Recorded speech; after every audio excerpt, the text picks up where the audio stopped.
In the ancient forests of Lothlorien, in a realm where time seems to move differently, where the trees are golden and the air is filled with magic, there rules a lady unlike any other in Middle-earth. Galadriel, the Lady of Light, the White Lady of the Noldor. But who is Galadriel really?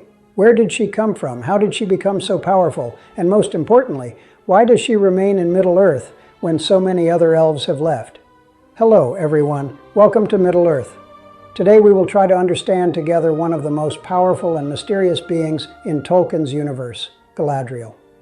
Many people know Galadriel from the movies, that ethereal, wise elf lady who gives Frodo the Phial of Light. But Galadriel's story goes back thousands of years, to a time before the sun and moon existed, to the very beginning of the world. So first we need to ask this: is Galadriel just another elf, or is she something more? Because in Middle-earth, not all elves are equal. Some are more powerful, more ancient, more deeply connected to the world's creation than others. And Galadriel is one of the oldest and most powerful elves still remaining in Middle-earth by the Third Age. To understand just how old she is, we need to go back to the very beginning, to the years of the trees in Valinor. Galadriel was born in Valinor, the undying lands where the Valar lived. She was born before the sun and moon were created, when the world was lit by the two trees. This means she's not just old, she's ancient. By the time of the War of the Ring, Galadriel is over 7,000 years old. She has lived through the entire history of Middle-earth. She has seen kingdoms rise and fall. She has witnessed wars that reshaped the world. She has met beings that are now only legends. But Galadriel is not just old, she's also royalty. And not just any royalty, but royalty from multiple lineages. Her father was Finarfin, one of the high kings of the Noldor elves. Her mother was Erwin, a princess of the Teleri. So Galadriel has royal blood from both the Noldor and the Teleri, two of the three great elf kindreds. And through her mother, she's related to Thingol, the great elven king of Doriath in the First Age. So when we talk about Galadriel, we're talking about someone who is essentially elven nobility of the highest order. She's not just powerful because of her magic or her wisdom, she's powerful because of her lineage, her heritage, her blood. And there's another important aspect of Galadriel, her appearance. Tolkien describes her as the most beautiful of all the elves. She was tall, taller than most elf women, and her hair was golden, but not ordinary golden. Her hair was said to contain the light of the two trees of Valinor. This is important. There's a story that Fëanor, the greatest of all elf craftsmen, asked Galadriel 3 times for a strand of her hair so he could capture its light in his works, and 3 times she refused him. But thousands of years later, when Gimli the dwarf asked her for a single strand of hair, she gave him 3. This shows something about Galadriel's character. She saw something in Gimli that she didn't see in Fëanor. She saw humility, genuine admiration, and a good heart, while Fëanor only saw her hair as a material to be used. Now, this brings us to our second question. How did Galadriel come to Middle-earth? Because she was born in paradise in Valinor, where there was no death, no suffering, only beauty and peace. Why would she leave? The answer lies in one of the most tragic events in elven history, the rebellion of the Noldor. In Valinor there lived the greatest elf craftsman who ever existed, Fëanor. And Fëanor created the Silmarils, 3 jewels that contained the light of the two trees. These jewels were the most beautiful things ever made.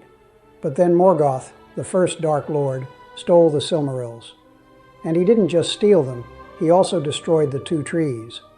Valinor was plunged into darkness, and Fëanor, consumed by rage and pride, swore an oath. He would pursue Morgoth to the ends of the earth to recover his jewels, and he convinced most of the Noldor to follow him. But here's the thing about Galadriel. She didn't follow Fëanor because of his oath or because of the Silmarils. Tolkien tells us that Galadriel had her own reasons for leaving Valinor.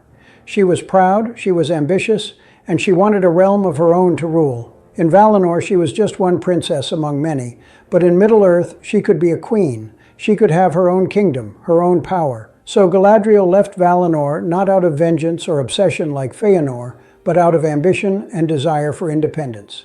And this is important to understand because it will affect her entire story. This ambition, this pride, this desire for power will haunt Galadriel for thousands of years. When the Noldor left Valinor, the Valar were angry. They told the elves not to go. They warned them that they would face endless suffering in Middle-earth, but the Noldor didn't listen. And because of this, the Valar placed a ban on them. The Noldor were forbidden from returning to Valinor. They could only return if they were forgiven, if they repented. And this ban affected Galadriel too.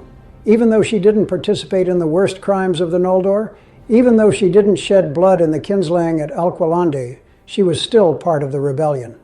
And so she too was banned from Valinor. This becomes one of the central conflicts in Galadriel's life.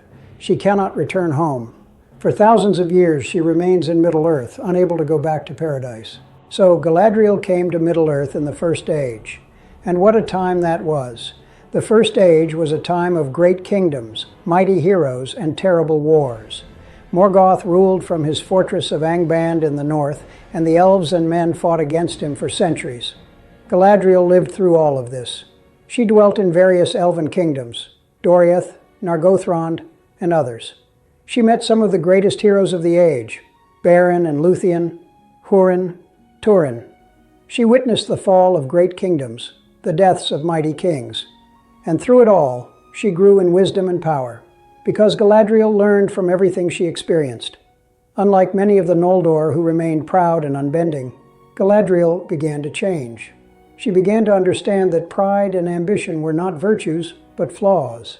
Then came the end of the First Age. The Valar finally intervened, Morgoth was defeated and cast into the void, and the Noldor were offered forgiveness.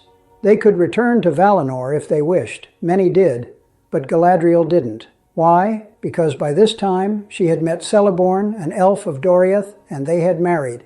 And more importantly, Galadriel still desired a realm of her own. So she stayed in Middle-earth, even though she could have left. This is important. Galadriel chose to remain even when she could have gone home. Her pride and ambition were still strong. The Second Age came, and Galadriel and Celeborn moved around Middle-earth, living in different places, never quite settling. During this time, Sauron rose to power. He came disguised as Annatar, the Lord of Gifts, and he taught the elves how to make the Rings of Power. But Galadriel didn't trust him. From the beginning, she sensed something wrong about Annatar. She advised against trusting him, and she was right. When Sauron revealed himself and forged the One Ring, the elves realized they had been deceived. War came, terrible wars that lasted for centuries. Galadriel lived through all of it. She saw Eregion destroyed. She saw Sauron's power grow. But she also saw Sauron defeated at the end of the Second Age when the last alliance of elves and men brought him down. And finally, in the Third Age, Galadriel and Celeborn came to Lothlorien. Here at last, Galadriel found the realm she had always wanted. Lothlorien became her kingdom, the place where she could rule, where she could use her power to protect and preserve. And she made Lothlorien into something extraordinary. Using the power of Nenya, one of the three rings of the elves, Galadriel protected Lothlorien from the outside world. Time seemed to move differently there. The trees were golden, the forest was timeless. Evil could not easily enter. Lothlorien became a sanctuary, a place of peace and beauty in a world that was increasingly dark and dangerous. But here's the crucial thing. Galadriel's ring, Nenya, gave her great power, but it also bound her to Middle-earth. As long as the One Ring existed, the three rings had power. But if the One Ring was destroyed, the three rings would also lose their power. And everything Galadriel had built in Lothlorien would fade. The protection would vanish. The timelessness would end. So Galadriel faced a terrible choice. If Frodo succeeded in destroying the One Ring, Sauron would be defeated, yes. But Galadriel would lose her power. Lothlorien would fade. Everything she had built over thousands of years would diminish and eventually disappear. So this brings us to our third question. What does Galadriel truly want? Because by the time of the War of the Ring, Galadriel has lived for over 7,000 years. She has seen everything, done everything. She has been a princess, a rebel, a wanderer, a queen. What could she possibly still desire? The answer is complex. On one level, Galadriel desires to protect Lothlorien and her people. She wants to preserve the beauty and peace she has created. But on another, deeper level, Galadriel still struggles with her old pride and ambition. When Frodo offers her the One Ring, we see this struggle laid bare.